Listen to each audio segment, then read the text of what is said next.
Leo Sun, Aries Moons, welcome to your 2026 Sun Moon reading. If it resonates, consider a personal reading. Just click on my link tree in my bio, or you can always text me at 646-902-5716. Let's get to your reading and see what's going on. Let's talk about some of your traits. If there is no competition, it is no fun for you guys. You're very dependable. You're very loyal. You have a good code of conduct, actually. At times, you can be very assertive, but you would never hurt a friend because you're very kind deep down. Other traits you have, you don't fantasize. You go out and you find things. You make things happen. You're a mover and a shaker. Very confident, very self-assured. When you say something, people will listen.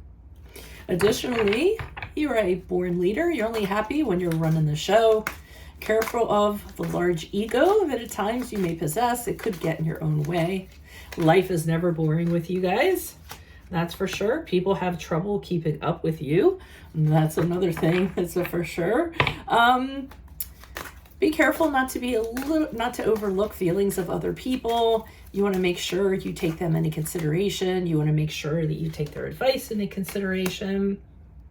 Also, other things to kind of keep in mind is value people the same way that you value yourself. Try not to be too aggressive and scare people away, and try not to let passion block your logic. And being modest from time to time might help. Sometimes you think you're right, or often, and it often skews your judgment. So let's see what's going on here for 2026. You can view the extended reading in my Vimeo channel under Veronica Garnett. And again, if you want to see this in its entirety, go to my YouTube channel, Veronica Garnett. So we start off with January, February, March. Eight of Swords in the reverse. Release, liberation, it appears. It looks like you're changing your ways as you move into the new year. Kind of reflecting on the way that you've done things before, what's working, what hasn't worked, and saying, hey, I don't want to move into 2026 the same way. I'm going to be open to other people's opinions. I'm going to be open to change. I'm going to be open to negotiation. And I'm no longer going to let anything kind of bind me, or any of my mental ways of thinking kind of bind me. So that's good to see change for you guys during that period of time. Now in April, May, June, I see you really taking this freedom to flight with the Knight of Wands in the upright. There's some idea you have and you're ready to set it into motion, and you have all the courage in the world to do it. The Knight of Wands is known to kind of jump into stuff, throw fear out the window, get into an adventure, get into exploring something, and he does not let fear hold him back. So it looks like you're off to a really good start for the first half of the year.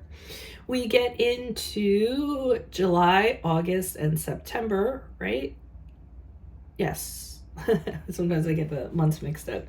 We have the Three of Cups in the upright. Rejoice is what I get. Look at you, hanging out with all your friends. You have a really good tribe around you at this time, a really good emotional support network around you. You really are the belle of the ball, so to speak, because this combination is very magnetic. People are very drawn to your charisma and things of that nature. So you aren't going to be lacking any friends during the period of July, August, and September. I feel it's going to be a very social time.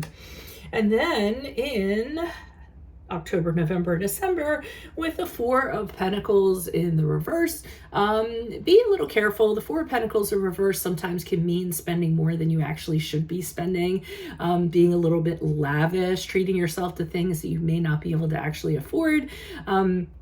So you want to be a little careful with your money during that time. We don't want to kind of just open the faucet and let everything kind of flow out. But I mean, it does have a positive thing that goes along with it too. To me, sometimes the Four of Coins to me can be generosity. I mean, it can go the greedy way. It can go towards being possessive and envious and wanting people's things. But sometimes I feel often it can be generosity and giving to others, even when you can't afford it. So regardless, I would be a little careful. Don't be very loose with the purse strings around this time, whether it's for charity or whether it's for yourself.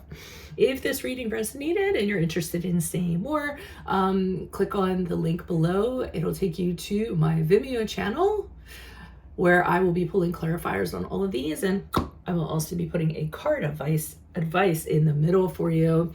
Additionally, make sure you put in your own 2026 Sun Moon requests. I will put you in queue. Otherwise, Leo Sun, Aries Moons, I will see you in your Vimeo reading next. Adios from Veronica Garnett. Bye-bye.